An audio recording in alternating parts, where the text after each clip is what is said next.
ময়মনসিংহের গৌরীপুর উপজেলা স্বাস্থ্য কমপ্লেক্সে এখনও নিশ্চিত হয়নি সময়মতো চিকিৎসকদের উপস্থিতি।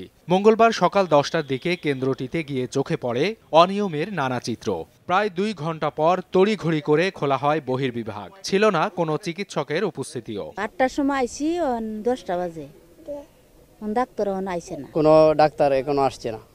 এখন আমরা কিভাবে সঠিক চিকিৎসাটা পাবো? আজকে অ্যাকচুয়ালি আমার গাড়িটা চাকা পাংচার হয়ে গেছিল, জন্য আসতে লেট হয়েছে একটু। ব্রাহ্মণবাড়িয়ার সরাইল উপজেলা স্বাস্থ্য কমপ্লেক্সে 13 জন চিকিৎসকের মধ্যে উপস্থিত হন মাত্র 3 জন। অনেকে হাজিরা দিয়ে চলে যান প্রাইভেট ক্লিনিকে। এ অবস্থায় প্রায় 3 লাখ মানুষের এই স্বাস্থ্য কেন্দ্রে মিলছে না প্রান্তিক মানুষের চিকিৎসা সেবা।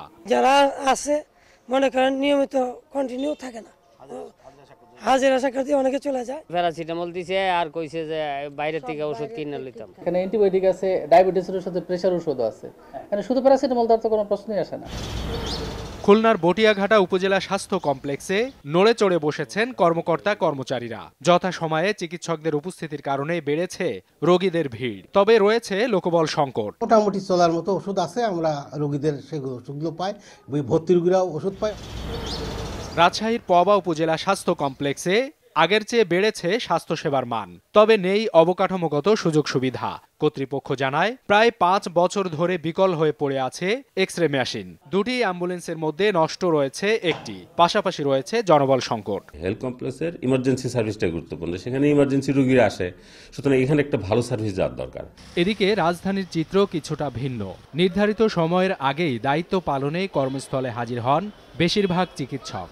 এতে দ্রুত সেবা পেয়ে খুশি রোগীরাও। তবে যথাযথ স্বাস্থ্যসেবা নিশ্চিত করতে চিকিৎসক নিয়োগ প্রয়োজন বলে মনে করেন সংশ্লিষ্টরা। এরকম মনে করছি এর চাইতে আরো আগেই পাইছি না। কোনো ব্লকে খুব একটা ভিড় নেই, কারণ ডাক্তাররা সিটে আছেন এবং ওরা ঠিকমতো দেখছেন। বহির্বিভাগে আমার ডাক্তার আছে মাত্র 18 জন, রুগী আসে প্রায় হলো 4500-5000।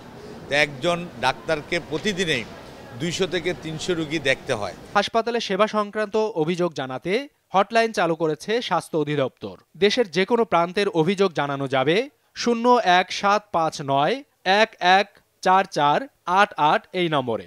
সমভাবে যদি আমাদের যার যার অবস্থান থেকে যদি দায়িত্ব পালন করি, অচিরেই আমরা এর সুফল পাবো বলে আপনাকে আমরা আশ্বস্ত করতে পারি। আর কোনো দ্বিধাদ্বন্দ্ব করা হবে না, আগে অ্যাকশনে যেয়ে তারপরে অন্য কোনো কিছু। এদিকে চিকিৎসা সেবায় শৃঙ্খলা ভঙ্গের অভিযোগে বেশ কয়েকজন চিকিৎসককে কারণ দর্শানোর নোটিশ দিয়েছে স্বাস্থ্য অধিদপ্তর। সাবিত সারোয়ার, সময় সংবাদ।